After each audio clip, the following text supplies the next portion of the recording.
Hello students, welcome back to our YouTube channel Rahul sir bio Trivedi. तो बच्चों, आज हम लोग फिर से बात करेंगे principle of inheritance and variation. आज का लेक्चर पिछले दो लेक्चर से ज़्यादा इम्पोर्टेंट है, क्योंकि पिछले दो लेक्चर में हम लोगों ने केवल इसके बारे में बातचीत ही की, कोई ख़ास बात अभी तक चैप्टर में स्टार्ट नहीं हुई। तो चलिए बिना टाइम बर्बाद करे स्टार्ट करते हैं आज का टॉपिक। बच्चों, ये हमारा लेक्चर 3 है। आज हम जिस पर बात करने जा रहे हैं वो क्या है? लेक्चर 3। और इस लेक्चर 3 में हम क्या पढ़ेंगे? हम लोग पढ़ेंगे बेटा यहाँ पर टर्मिनोलॉजी। अब ये टर्मिनोलॉजी क्या होती है? ये होती है शब्दावली। हिंदी में इसको हम लोग कहते हैं शब्दावली।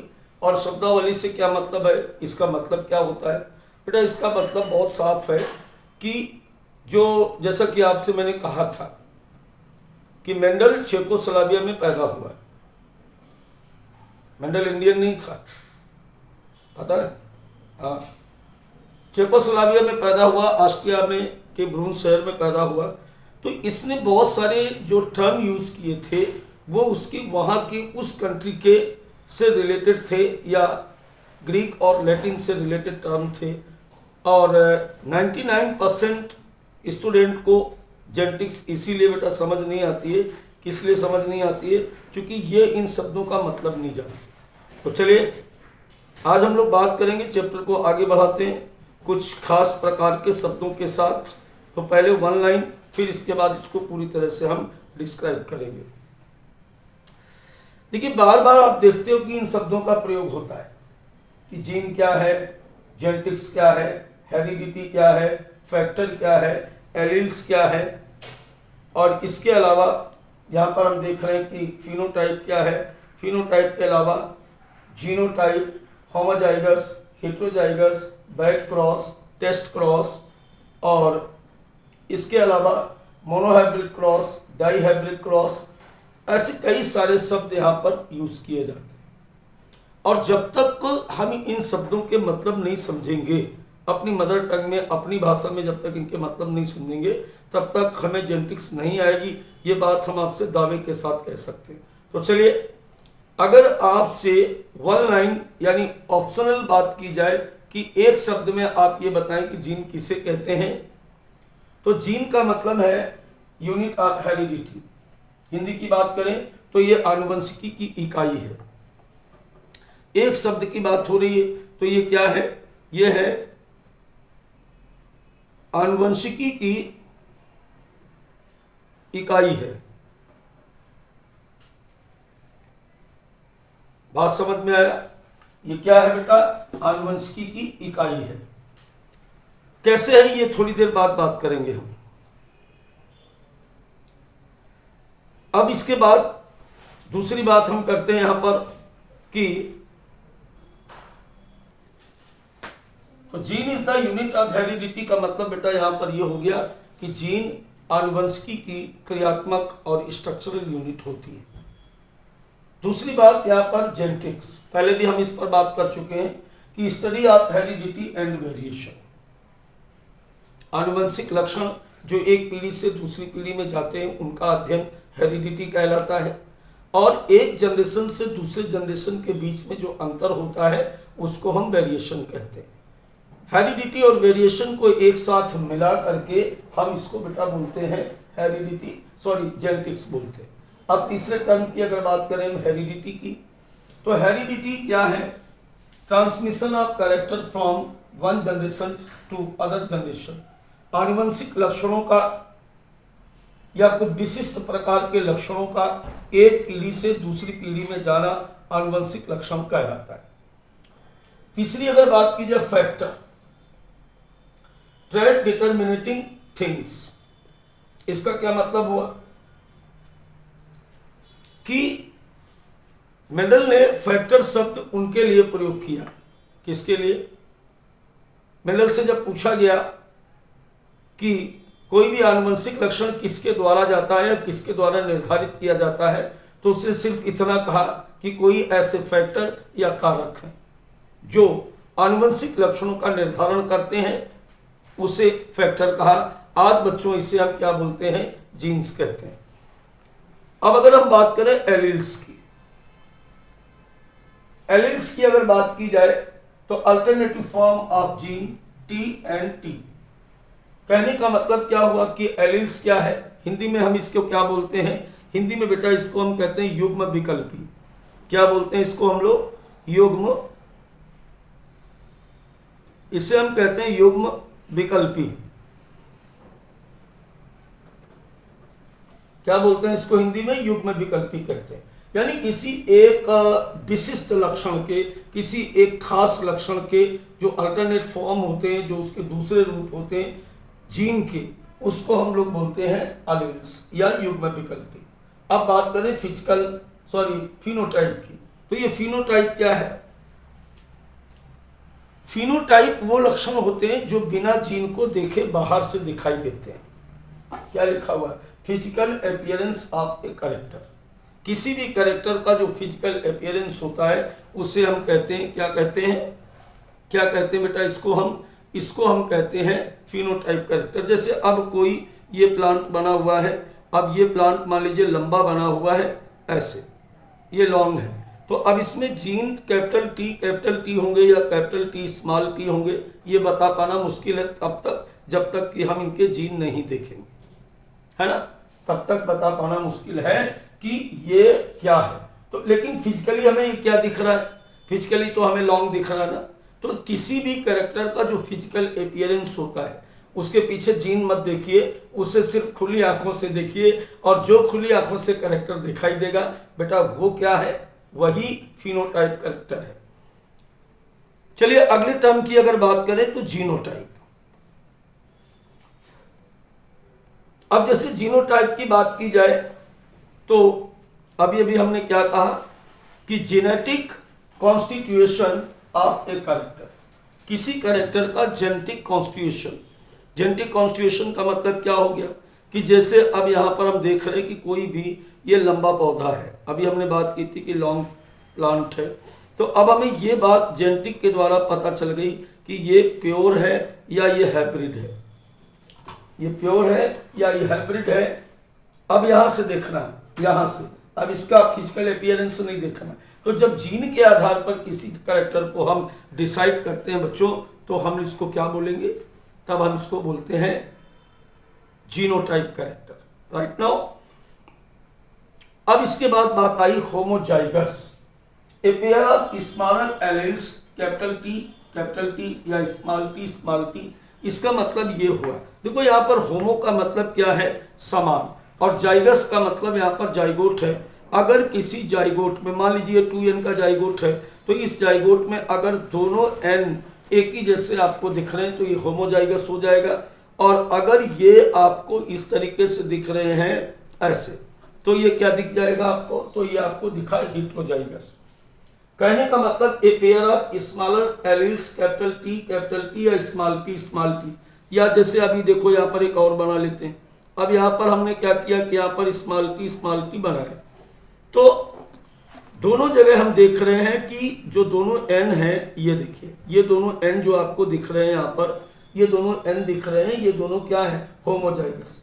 चूंकि सेम एलील्स या दोनों n एक जैसे आपको अगर दिख रहे हैं बेटा, तो ये क्या हो जाएगा, होमोजाइगस। और अगर यहाँ पर भी देखो दोनों n कैसे, ये वाला n और ये वाला n दोनों कैसे हैं, ये दोनों n एक जैसे हैं।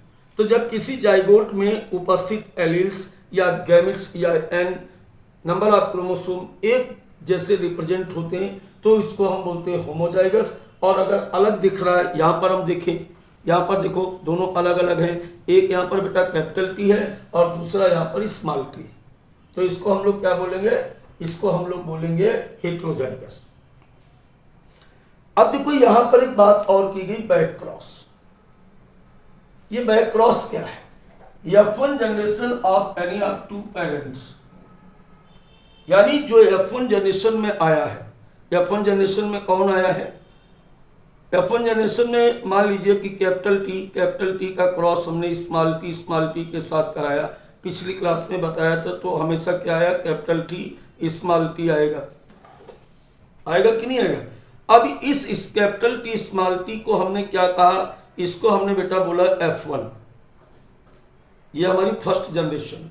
इस फर्स्ट जनरेशन का क्रॉस हम पेरेंटल जनरेशन से करा दें, पीछे वाली माता पिता की से क्रॉस अगर इसको करा देते हैं तो माता पिता हमारे कौन है, ऊपर या तो ये देखो और या ये।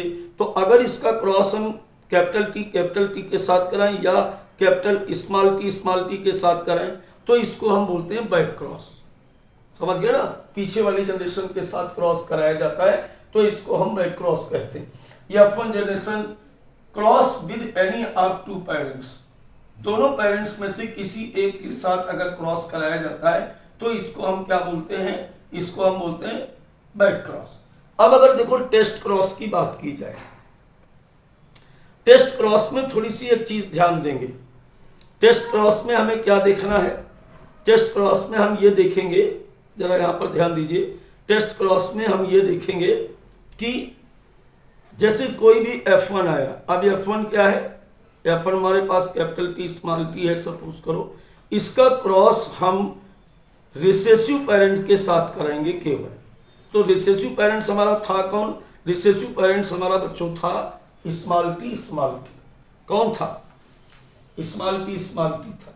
तो जब हम किसी रिसेसिव पेरेंट के साथ क्रॉस कराते हैं तो इसको हम कहते हैं टेस्ट क्रॉस। देखो बहुत स्पष्ट लिख दिया मैंने यहाँ पर पहले से ही कि टेस्ट क्रॉस का मतलब है crossing F1 with recessive parent small T. ठीक है, ऊपर वाले और दोनों में अंतर क्या है, इसमें देखो बैक क्रॉस में क्या हो रहा है कि F1 का क्रॉस हम दोनों के साथ कर रहे हैं। अब बच्चे यहाँ पर कंफ्यूज हो जाते हैं कि सर यहाँ भी तो आप स्मॉल टी से क्रॉस करा रहे हैं। दरअसल टेस्ट क्रॉस भी एक प्रकार का बैक क्रॉस है, ये कंफ्यूज नहीं हो। टेस्ट क्रॉस भी एक विशेष प्रकार का बैक क्रॉस है, लेकिन इसमें स्पेशलिटी क्या है कि जब हम केवल रिसेसिव कैरेक्टर के साथ क्रॉस कराएंगे तो इसके लिए एक स्पेशल टर्म का यूज करेंगे और वो स्पेशल टर्म हमारा क्या होगा, वो हमारा स्पेशल टर्म होगा टेस्ट क्रॉस। राइट ना, चलिए अब कुछ और टर्म पर बात करते हैं और वो टर्म हमारे हैं यहां पर, आप ध्यान से देखिए। ये मोनोहाइब्रिड क्रॉस, मैंने पीछे भी बताया था कि मोनो का मतलब एक होता है, इसका मतलब वन है, और हाइब्रिड का मतलब होता है मिक्स या संकर, और क्रॉस का मतलब होता है इनको मिलाना यानी संकरण। एक संकरण कब माना जाए, जब किसी एक लक्षण को बेस मान ले, जब किसी एक लक्षण, जैसे एक लक्षण से मतलब हमारा क्या यहाँ पर है कि जैसे हमने क्या लिया, मान लीजिए कोई लेंथ लेते हैं, केवल हम लंबाई लेते हैं और लंबाई को हम क्रॉस करा रहे हैं इस तरीके से, लंबा पौधा और यहाँ पर ये देखो छोटा पौधा। तो केवल एक कैरेक्टर के बीच जब हम क्रॉस कराते हैं तो हम इसको क्या बोलते हैं, मोनोहाइब्रिड क्रॉस कहते हैं।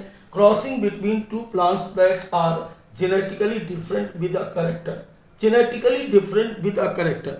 अब देखो ये क्या है, ये लॉन्ग है, ये लॉन्ग है कि नहीं है, तो अब ये लॉन्ग है और ये क्या है, ये यहाँ पर क्या है, ये यहाँ पर डॉर्फ है, ये यहाँ पर बेटा डॉर्फ है, ये डॉर्फ हो गया। तो जेनेटिकली कैसे हैं, जेनेटिकली तो ये डिफर है, लेकिन ये crossing between two plant that are genetically different with a character. Character इसमें एक ही है कि दोनों ही लेंथ को रिप्रेजेंट कर रहे हैं, दोनों ही लंबाई को प्रदर्शित कर रहे हैं। बात समझ में आई, तो इसको हम क्या बोलते हैं, मोनोहाइब्रिड क्रॉस कहते हैं। अब ऐसे ही अगर हम दो कैरेक्टर ले लें तो डाई हाइब्रिड हो जाएगा, तीन ले लें तो ट्राई हाइब्रिड हो जाएगा, चार ले लें टेट्रा हाइब्रिड हो जाएगा। अब जैसे यहाँ पर क्या दिखाया गया डाई हाइब्रिड में कि crossing between two plant that are genetically different with two character, जब दो कैरेक्टर को लेकर के क्रॉस करेंगे तो डाई हाइब्रिड हो गया। यहाँ पर आप देख रहे हो ना, यहाँ पर देखो कैपिटल टी कैपिटल आर, ये तो कैपिटल टी एक कैरेक्टर है, यहाँ पर स्मॉल आर दूसरा कैरेक्टर है। देख रहे हो कि नहीं देख रहे हो, यहाँ पर आप देखिए, इस बात को ध्यान से देखिए जरा कि कैपिटल टी को एक कैरेक्टर माना गया, कैपिटल आर को दूसरा माना गया। इसी प्रकार यहाँ पर स्मॉल टी और स्मॉल आर को दूसरा कैरेक्टर माना गया। तो दो कैरेक्टर को लेकर जब क्रॉस कराए तो क्या कहलाएगा, डाई हाइब्रिड कहलाएगा। ठीक है, तो ये मोनोहाइब्रिड और डाई हाइब्रिड आप एक लाइन में समझ गए। देखो हमेशा एक बात ध्यान रखनी होती पढ़ते समय कि जो एग्जाम में पूछा जा रहा क्या उसका सोल्यूशन हो रहा है। ज्ञानी मत बनो, ज्ञानी बनना हम लोग पे छोड़ दो यार। अगर तुम ज्ञानी बन जाओगे तो हमारी रोजी चली जाएगी यार, फिर हम क्या करेंगे भाई, है ना। आपको क्या बनना है, आपको बेटा डॉक्टर बनना है, तो आपको केवल वही क्वेश्चन पढ़ने हैं, केवल वही लाइनें पढ़नी है। क्या पढ़नी है? जो नीट में आएगा, जो बोर्ड में आपसे पूछा जाएगा। आप ज्ञानी मत बनिए और किसी से भी पढ़ रहे हो, एक बात का हमेशा ध्यान रखो कि जो क्लास चल रही है क्या उस क्लास का वेटेज हमारे एग्जाम के तरह है, क्या उससे एग्जाम के सारे क्वेश्चन हो रहे हैं। अगर हो रहे हैं तो कंटिन्यू रहिए, आप किसी से पढ़िए, कहीं भी पढ़िए, और अगर नहीं हो रहे तो बेटा अपना टाइम बर्बाद मत करिए। तो चलिए बात करें, और इसीलिए हमारा स्लोगन है, हमेशा हम कहते हैं कि सबसे कम सबसे सटीक सेल्फ सिलेक्शन इन नीट, क्योंकि हम केवल वही बात करेंगे जो आपके एग्जाम से रिलेटेड हो। अब देखो यहाँ पर फिर से एक नया टर्म आ गया है, और वो टर्म है हमारा dominant character. The character which is expressed in F1 generation, उसको हम डोमिनेंट कहते हैं। अब जैसे यहाँ पर इसको हम देखें जरा, इसको जब देखोगे आप तो आप एक चीज देखिए, जैसे कैपिटल टी का क्रॉस कराते हैं हम स्मॉल टी के साथ, तो हमेशा यहाँ पर कैपिटल टी स्मॉल टी आता। आप किसी से पूछो कि ये कैसा है तो कहेगा लॉन्ग है। तो इसका क्या मतलब है? इसका मतलब बिल्कुल साफ है कि tallness is dominant over the dwarfness. यहां पर बेटा स्मॉल टी क्या हो गया? रिसेसिव हो गया। और कैपिटल टी क्या हो गया बेटा? यहां पर कैपिटल टी क्या हो गया? डोमिनेंट हो गया। यानी हमेशा ये जो टाल है या जो लॉन्ग है, ये हमेशा क्या है? ये एक कौन सा कैरेक्टर है? ये कौन सा कैरेक्टर है? डोमिनेंट कैरेक्टर है। और जो ये स्मॉल टी दिख रहा है, यानी all which character which are hidden, ऐसा लक्षण जो F1 जनरेशन में रिप्रेजेंट नहीं होता है फिजिकली, उसको हम क्या बोलते हैं? उसको हम बोलते हैं रिसेसिव कैरेक्टर। लिखा हुआ है, बहुत नोट्स बनाते चलो। क्या लिखा हुआ है? The character which is not expressed in F1 generation but expressed in F2 generation. जो F1 जनरेशन में ना दिखाई दे लेकिन F2 जनरेशन में दिखाई दे। कैसे? अब दोबारा से देखो इसको। जब इसको दोबारा से देखोगे तो यहाँ पर एक बात खास करके ध्यान दीजिए कि जैसे दोबारा से करते हैं इसको, जैसे मान लेते हैं कैपिटल टी और स्मॉल टी के बीच यहाँ पर क्रॉस कराया गया इस तरीके से। तो F1 जनरेशन में हमारे पास जो प्लांट आते हैं वो क्या आ रहे हैं? कैपिटल टी स्मॉल टी आ रहे हैं। अब इनके बीच अगर क्रॉस करा दिया जाए तो कैपिटल टी स्मॉल टी, फिर यहाँ पर ध्यान दीजिए अगर आप, तो कैपिटल टी, एक सेकंड बेटा, दोबारा से चलते हैं। अब जैसे यहां पर हम देख रहे हैं कि कैपिटल टी और स्मॉल टी ये दिया गया आपको। अब कैपिटल टी का क्रॉस हमने स्मॉल टी के साथ कराया तो क्या आ जाएगा? F1 में कैपिटल टी स्मॉल टी आया। अब कैपिटल टी स्मॉल टी को फिर से हम क्रॉस करा देते हैं तो क्या आ रहा? कैपिटल टी स्मॉल टी और स्मॉल टी आ रहा। तो देखो वो कैरेक्टर जो F2 में तो दिख रहा है लेकिन F1 में नहीं दिखा। तो जो F2 में दिख जाए वो रिसेसिव, और F1 में जो दिखे केवल वो हमेशा डोमिनेंट होता है। आई थिंक अब तक हमारी बात को आप पूरी तरीके से समझ चुके होंगे। चलिए बात करते हैं आगे। अब एक शब्द यहां पर और ध्यान से देखिए, ये बहुत समझने वाली बात है। एक फोटो आपके सामने दिख रही है, जी हाँ। ये फोटो सबसे पहले तो आप देखिए ये है क्या। यहां पर हम बात करेंगे लोकस की, और लोकस का क्या मतलब? Position of gene on a chromosome. देखो इसको बड़े ध्यान से समझो। जैसे कोई भी आपसे पूछा गया कि आपके पास कितने क्रोमोसोम, तो आप तुरंत जवाब देते हो कि सर हम लोग के पास कितने क्रोमोसोम है? 46 है। 46 पेयर है बेटा, कि 23rd पेयर है। 46 नंबर हैं, 23 पेयर है। अब जैसे कहा गया 1 नंबर क्रोमोसोम, तो जो 1 नंबर क्रोमोसोम है, बड़े ध्यान से समझना, 1 नंबर क्रोमोसोम मान लीजिए एक क्रोमोसोम ये बन गया और दूसरा क्रोमोसोम ये बन गया, ऐसे। इसमें से एक क्रोमोसोम आपको पापा से मिला और दूसरा क्रोमोसोम आपको मम्मा से मिला। अब आपको यह बताया गया था कि प्रत्येक क्रोमोसोम के अंदर क्या होता है, डीएनए होता है, ऐसे होता कि नहीं होता। अब इस डीएनए का कोई एक सेट जीन कहलाता है। तो वो जीन मान लीजिए एक जीन यहां पर ऐसे दिख रहा है और सेम यही जीन यहां पे दिख रहा है, सेम पोजीशन पे दिख रहा है। तो ऐसे क्रोमोसोम को जिसमें सभी प्रकार के जीन एक ही सेम पोजीशन या लोकेशन पर होते हैं, उनको हम कहते हैं होमोलोगस क्रोमोसोम। और किसी क्रोमोसोम पर जीन की जो पोजीशन है, जीन किसी क्रोमोसोम पर किस जगह व्यवस्थित है, किसी क्रोमोसोम पर कौन सा जीन कहां पर पाया जाता है, ये जानना ही क्या कहलाता है, लोकस कहलाता है। अब आप समझ गए कि पोजीशन ऑफ जीन और क्रोमोसोम क्या है। ये जो दिख रहा है ना, देखो जहां पे ये दिख रहा है वहीं पर ये दिख रहा है, तो ये जीन की लोकेशन है। कई बार बेटा हम इसको बोलते हैं लोकाई, क्या बोल देते हैं, लोकाई। और जब सेम जगह पर होता है तो ऐसे क्रोमोसोम के सेट को हम क्या बोलते हैं, होमोलोगस क्रोमोसोम कहते हैं, समजात गुणसूत्र कहते हैं। क्या कहते हैं हिंदी में इसको हम हिंदी में कहते हैं समजात गुणसूत्र। इसी को हम समजात गुणसूत्र कहते हैं।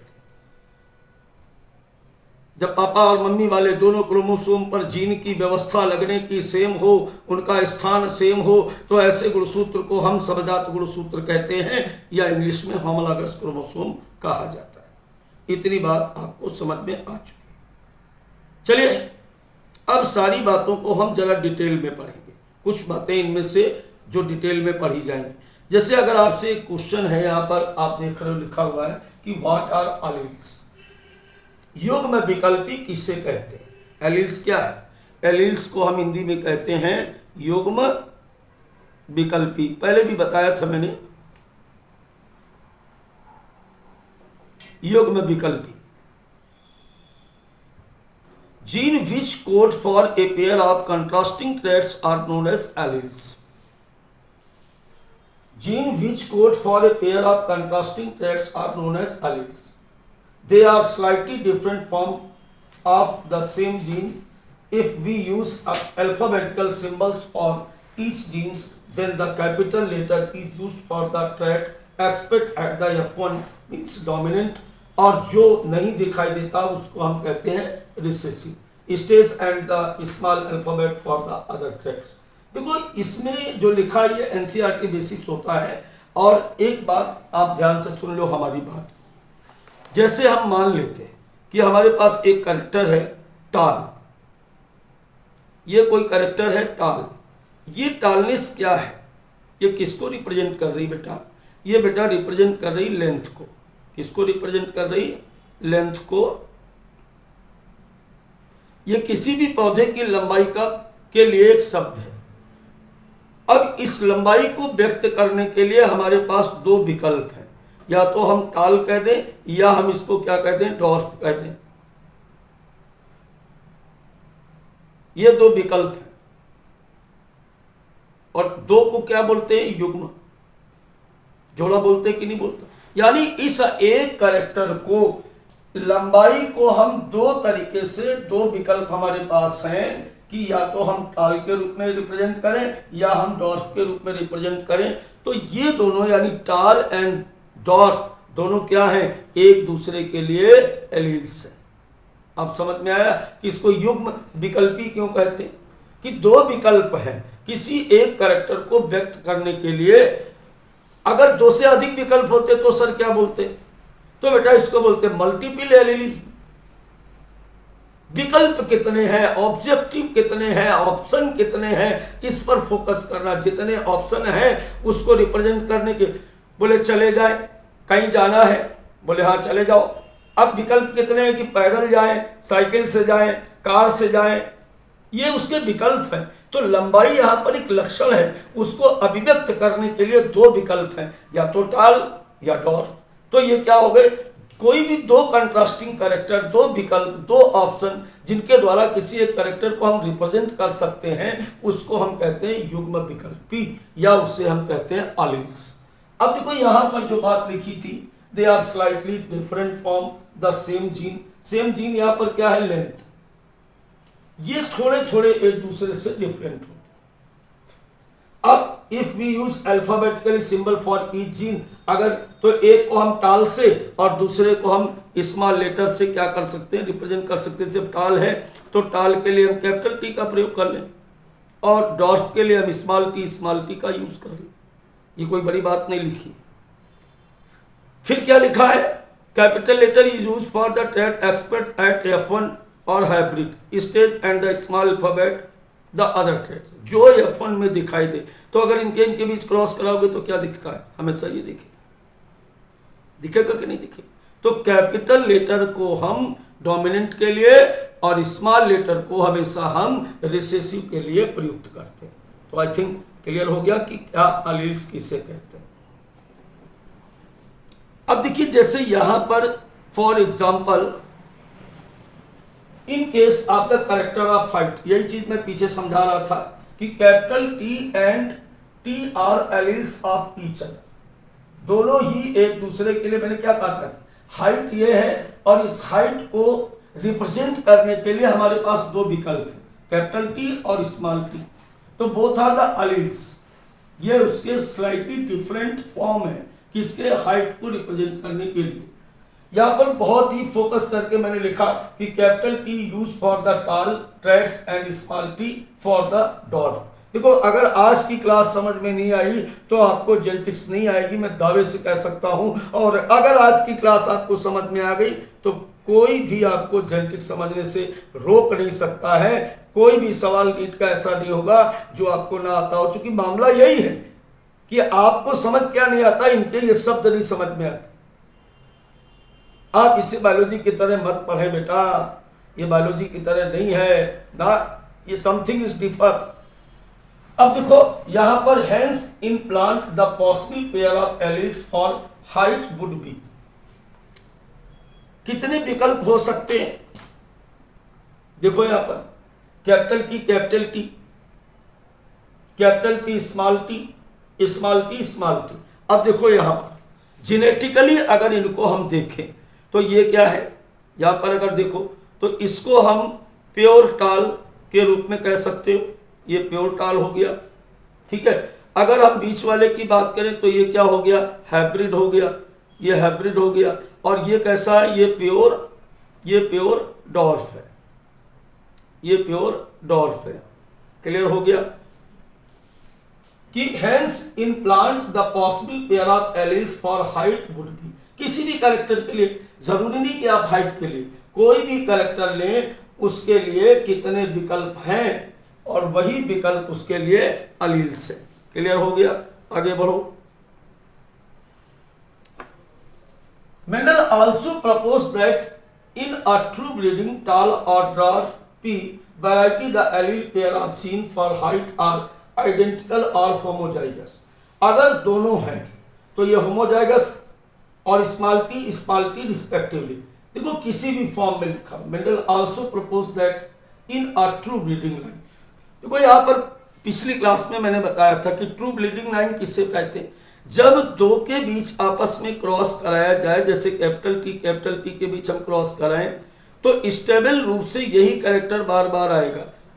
तो जब कोई भी परिवर्तन या वेरिएशन नहीं आता है तो इसको हम क्या बोलते हैं, तो इसको हम बोलते हैं ट्रू लाइन, ये ट्रू ब्रीडिंग लाइन हो गया। इसी तरीके से अगर हम बात करें स्मॉल टी के बीच अगर हम क्रॉस कराते हैं, सपोज करो स्मॉल टी के बीच क्रॉस कराएं तो हर बार बेटा स्मॉल टी ही आएगा। फिर अगर स्मॉल टी के बीच क्रॉस कराएं तो फिर स्मॉल टी आएगा। तो कई जनरेशन तक क्रॉस कराने के बाद भी अगर बिना परिवर्तन के वही कैरेक्टर आता है तो इसको हम क्या बोलते हैं, इसको हम ट्रू ब्रीडिंग लाइन कहते हैं। अब अगर यही हाइब्रिड ब्रीडिंग लाइन होता तो क्या हो जाता, हाइब्रिड ब्रीडिंग लाइन में हमेशा रिजल्ट फ्लक्चुएट होके आएगा।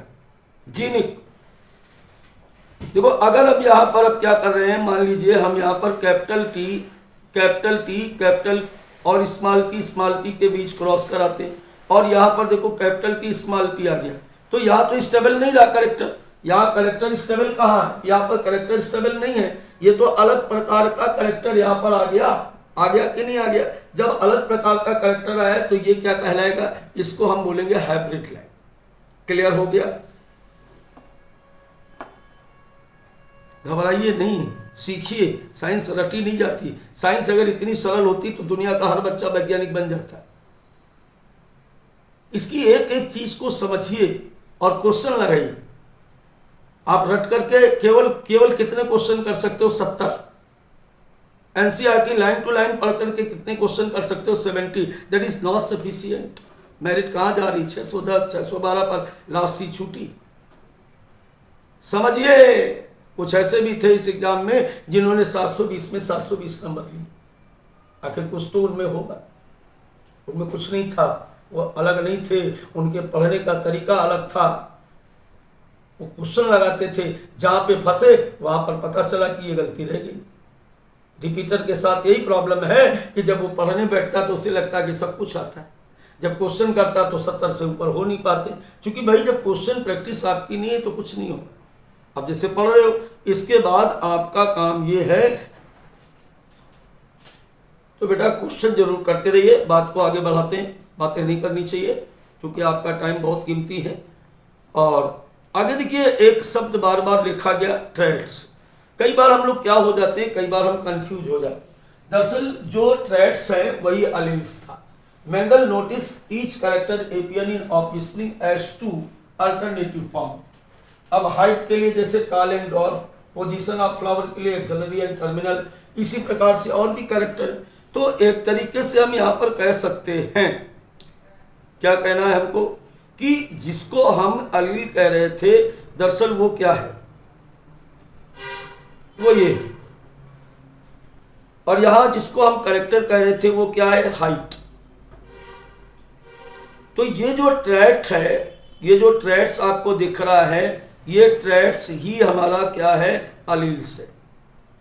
इसको आप ट्रेट्स कह लो या अलील्स कह लो, कोई खास इसमें फर्क पड़ने वाला नहीं है।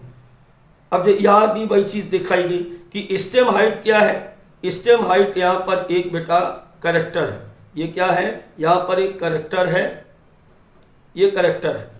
और ये क्या है, कैपिटल टी है, ये क्या है, स्मॉल टी है, मीन्स डॉर्फ है। तो both are alleles to each other. बात आप डायग्राम में देख सकते हो। क्लियर हो गया? आगे बढ़े अगर, तो अब पूछा गया कि जीन क्या है। ये देखो एक समझने वाली बात है, इसको जरूर समझना। Determinant of character present in chromosome, it is fundamental physical unit of heredity. Mendel refer them age factor. Mendel ने से पूछा गया कि भाई कोई भी कैरेक्टर जाता कैसा है, तो उसने कहा भाई मुझे नहीं पता। क्यों नहीं पता? 1884 मर गया यार, 1888 में है क्रोमोसोम की खोज हो रही, 1900 में मियोसिस माइटोसिस के बारे में रिसर्च स्टार्ट हुआ, खोज हुई। तो बेटा वहां पर मेंडल के ज़माने में ये बात पता ही नहीं थी कि कैसे जाता है। लेकिन आगे की रिसर्च में ये बात पता चली। क्या पता चली? कि जैसे एक क्रोमोसोम है, जरा ध्यान से देखिएगा। जैसे एक क्रोमोसोम ये है, सपोज करो एक क्रोमोसोम है ये, और इस क्रोमोसोम के अंदर ये इस प्रकार से डीएनए होता है, सबको पता है, ऐसे ऐसे। अब सपोज करो ये कोई डीएनए है, ऐसे ये कोई डीएनए है, इस डीएनए पर ये उसके न्यूक्लियोटाइड का एक सेट है, ऐसे, जो यहां से कोडिंग करके ट्रांसक्रिप्शन के द्वारा एमआरएनए बनाता है। क्या बनाता है? एमआरएनए बनाता है। और ये एमआरएनए आगे चल के क्या बनाता है? प्रोटीन बनाता है। तो डीएनए का कोई भी वो खंड, कौन सा खंड? डीएनए का कौन सा खंड? डीएनए का एक ये खंड जिसके द्वारा किसी खास लक्षण को निर्धारित किया जाता है, उस खास करने निर्धारित करने वाले लक्षण को हम क्या कहते हैं, जीन कहते हैं। तो यहाँ पर बेटा ये जो आपको डीएनए का सेगमेंट दिख रहा है इसको हम बोलते हैं जीन। क्लियर हो गया। अब बात क्या हुई, ऊपर क्या लिखा है फिर भाई देखो, determinant of character present on chromosome, किसी भी गुणसूत्र पर उपस्थित डीएनए का वो खंड जो क्या कर रहा है, किसी भी लक्षण को निर्धारित करने की क्षमता रखता है, किसी भी डीएनए को, किसी भी कैरेक्टर को निर्धारित करने की क्षमता रखता है, डीएनए के ऐसे पार्ट को हम क्या कहते हैं, जीन कहते हैं। और ये क्या है, ये fundamental physical unit of heredity है, आनुवंशिकी की भौतिक इकाई है। क्यों? क्योंकि जब तक जीन नहीं होगा तब तक कोई लक्षण डिटरमिनेट होगा ही नहीं। क्लियर हो गया। अब देखिए इसके बाद एक और टर्म, यहां पर एक और term, two Mendelian factor gene which occupy the same locus on the homologous chromosome that control expression of a character. Gene for purple color flower and white color flower present at the same locus on homologous chromosome. ये बात हम लोग कर चुके हैं।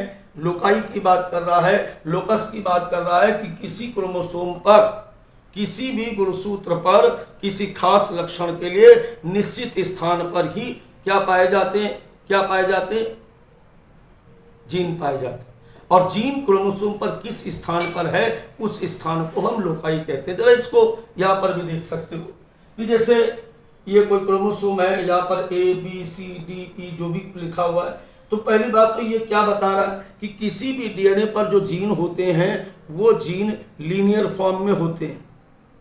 ऐसे आपको दिख रहा है किस फॉर्म में है, ये लीनियर फॉर्म में है, उसकी लंबाई में व्यवस्थित होते हैं। अब जैसे दोनों समान नहीं है यहाँ पर, तो ये क्या हो गया, हेटेरोजाइगस हो गया। यहाँ पर दोनों जीन एक ही लोकेशन एक ही है और जीन भी एक ही प्रकार का, तो होमोजाइगस हो गया। अब ये देखो फिर यहाँ पर अलग है, तो ये क्या हो गया, हेटेरोजाइगस हो गया। फिर देखो यहाँ पर स्मॉल है, दोनों स्मॉल है तो होमोजाइगस। आप इस चक्कर में ना पढ़ो कि स्मॉल में लिखा है कि डोमिनेंट में लिखा है, इससे मतलब कि कैपिटल में लिखा, मतलब ये कि दोनों सेम है या दोनों अलग अलग है। अगर सेम है तो होमोजाइगस, और अगर अलग अलग है तो हेटेरोजाइगस। और जो इनकी पोजीशन है उस पोजीशन को हम क्या कहते हैं, जीन लोकाई कहते हैं। क्रोमोसोम पर जिस जगह पर जो जीन पाया जा रहा है वो उसकी लोकाई, जैसे ए की लोकाई ये है, बी की लोकाई ये है, सी की लोकेशन ये है, डी की लोकेशन ये है ना। तो ये क्या कह रहा है, किसी भी गुणसूत्र पर उपस्थित जो पोजीशन है किसी जीन की उसी को हम लोकस कहते हैं। Allelic pair on homologous chromosome eight their representative loci. Allelic माता वाले में क्या है और पिता वाले में, यानी दोनों ऑप्शन में क्या स्थिति इसकी। अब जैसे यहां पर बात की जाएगी homologous chromosome, a pair of chromosome which are morphologically and genetically similar are called homologous chromosome, one maternal और वन पैटर्नल। देखो मैंने पहले भी कहा, ये बात बता चुकी कि जब भी कोई भी जैसे क्रोमोसोम नंबर मान लीजिए एक ये बना है, तो इस क्रोमोसोम नंबर एक पर एक इसका है पिता का और एक इसका माता का। अबे हमारा भी ऐसा ही है, तुम्हारा भी ऐसा ही, तुम अकेले नहीं बने हो। इसीलिए मम्मी पापा दोनों मिल करके किसी बच्चे को बनाते, क्योंकि उसमें क्या है, बराबर का हिस्सेदार है।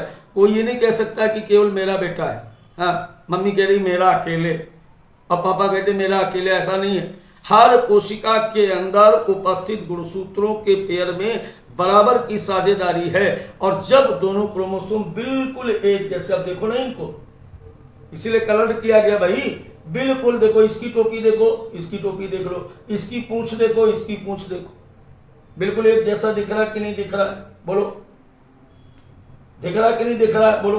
तो इसको हम लोग क्या बोलते हैं, होमोलोगस क्रोमोसोम। कोई भी दो समान गुणसूत्रों का जोड़ा जो कि एक माता से और एक पिता से प्राप्त हुआ है उसे हम क्या कहते हैं, होमोलोगस क्रोमोसोम कहते हैं। अब देखिए यहां पर एक क्वेश्चन है कि what would be the phenotype of A plant that had genotype TT. कैसा होगा, अरे भाई ये लंबा होगा। देखो क्या बताया गया कि कैपिटल टी लॉन्ग है, कैपिटल टी स्मॉल टी भी लॉन्ग है, क्योंकि इसने पूछा क्या है कि जिसका जीनोटाइप ये हो उसका फिनोटाइप बताइए। तो ये हमेशा F1 में आता है, और जो F1 में आता है वो क्या होता है, वो डोमिनेंट कैरेक्टर होता है। तो कैपिटल टी आया है, इसका मतलब ये लंबा है। हो गया ना क्वेश्चन। चलता हूं, चलिए अब बात करते हैं। एक और क्वेश्चन है यहाँ पर हमारे पास कि if one character is not express in F1 generation then what is it called as. अगर कोई कैरेक्टर F1 जनरेशन में दिखाई नहीं देता तो क्या बोलोगे उसको। तो मैं बात कर रहा था कि if one character is not express in F1 generation then what is called as. तो जो F1 में नहीं दिखाई देगा वो क्या कहलाएगा, रिसेसिव कहलाएगा, और जो दिखाई देगा वो डोमिनेंट कहलाएगा। देखो क्वेश्चन किसी टॉपिक पे करना बहुत जरूरी है। अब जैसे यहां पर देखिए, यहां पे कैरेक्टर पॉड शेप फुल और कॉन्स्ट्रिक्टेड, ये क्या है, ये हमेशा F1 में दिखेगा। जो F1 में दिखेगा वो क्या कहलाएगा। अब जैसे ये क्या है, ये F1 में दिख रहा है, ये नहीं दिख रहा है, ये दिख रहा है, ये नहीं दिख रहा है, ये दिख रहा है, ये नहीं दिख रहा है। तो जो दिख रहा है F1 में वो सब क्या है, वो डोमिनेंट है, और जो नहीं दिख रहा है वो सब क्या है, रिसेसिव है। तो हमेशा ये देखो कि F1 में कौन दिख रहा है, जो दिख रहा है वो क्या है, वो डोमिनेंट, और जो F1 में नहीं दिख रहा है बेटा वो क्या है, वो हमेशा क्या है, वो हमेशा रिसेसिव है। अब चलिए इसके बाद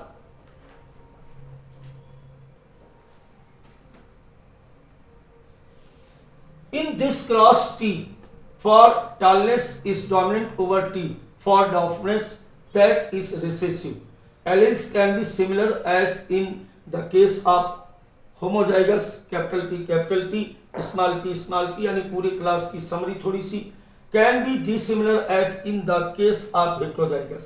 अगर दोनों समान होंगे, कैपिटल टी दोनों समान हैं, और स्मॉल टी तो होमोजाइगस अलग अलग है तो हेटेरोजाइगस।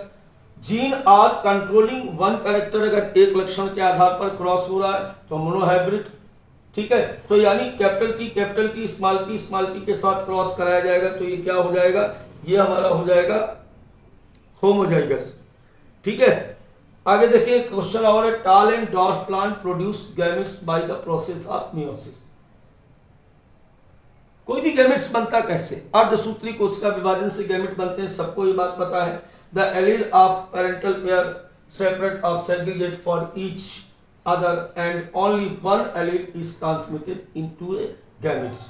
देखो इसका मतलब ये है कि जैसे मान लीजिए कैपिटल टी ये है, अब इसके गैमेट्स बने तो ये क्या हो गए, कैपिटल टी दो गैमेट्स बन गए। अब दो गैमेट्स में से एक ही तो जाएगा, एन जाएगा, उधर से एक एन आएगा, फिर ये मिलकर के 2n का जाइगोट बना लेंगे, ठीक है। Segregation of alleles is a random process, पता ही नहीं है कि कौन सा एलील किसके साथ जाएगा, कौन सा कैरेक्टर किसके साथ जाएगा, तो इसलिए ये रैंडम होता है। और इसीलिए एक ही माता पिता की सारी संतानें कई बार अलग अलग हो जाती। कुतिया के पिल्ले देखो ना, एक ही साथ पैदा होते हैं, और सारे पिल्ले क्या होते हैं, सारे पिल्ले एक दूसरे से अलग अलग होते हैं। कोई कलुआ होता है, कोई भूरा होता है, कोई हीरा होता है ना, कोई सफेदा होता है। ये सब कैसे हो जाता है, क्योंकि जीन का जो डिस्ट्रीब्यूशन है वो हमेशा कैसा होता है बेटा, वो रैंडमली होता है। अगर एक ही जैसा होता है ना, सोच समझ के होता तो सारे गोरे बच्चों को जन्म देती ना, सारे सफेदा होते। अबे बीच बीच में कलुआ भी होता है, तो कलुआ कैसे हो गया, कभी कभी अबे हद हो गई जब चितकबरा हो गया, है ना। क्या मतलब था कि रैंडमली डिस्ट्रीब्यूशन, हमेशा जो गैमेट्स होते हैं वो अगली जनरेशन में रैंडम होते हैं। कौन जाएगा ये ना माँ को पता होता है ना पिता को पता होता है, स्वयं गैमेट्स को भी नहीं पता होता है। टेंशन मत लो यार, हंसते खेलते हुए पढ़ो, टेंशन नहीं लेने का, अभी हम जिंदा हैं। द गैमेट्स ऑफ टाल, ये तो पता ही है कि अगर ये होगा तो इससे दो गैमेट्स बन जाएंगे। Zygote that has one T allele and one T alleles, इसको क्या बोलेंगे पूछ रहा है।